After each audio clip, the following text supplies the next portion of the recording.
Welcome back. New tonight at 6. A closer look at preserving Colorado open space, and some may see it as the antithesis of development. Bill Folsom looking into some of the recent preservation efforts here in southern Colorado. He joins us on the weather deck. Bill.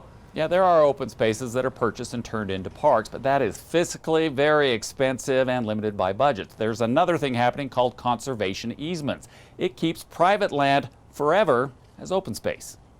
The Teller County view of Pikes Peak from Highway 24 between Woodland Park and Divide. A half dozen properties, around 6,000 acres. Land formerly with potential to be divided and developed. But instead we've protected it, and that backdrop to our peak, America's mountain, will always be there. Conservation easements ensure the land will remain open. In some cases, easements allow access for the public, like this trail going across land above Manitou Springs. Other times, the private land remains private, but agriculture production, water rights, wildlife ecosystems, some recreation, and the view sheds are preserved.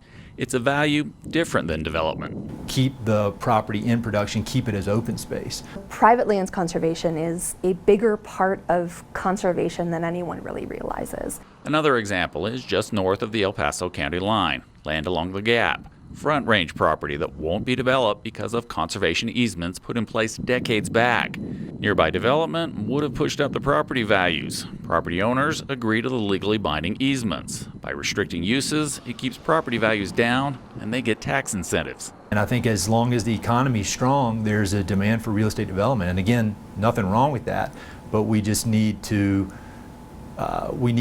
approach that with a mindful and a kind of a wide angle lens. Another part of this is water rights. Our big growing communities need to keep water coming, so they buy up water rights from rural areas. That can in fact impact areas like eastern Pueblo County where we have farms out there. So there's a lot of work happening right now to make sure that we can protect water, keep it going out that way, so we also have farms in Colorado into the future. Watching out for you, Southern Colorado. Bill Folsom, News 5.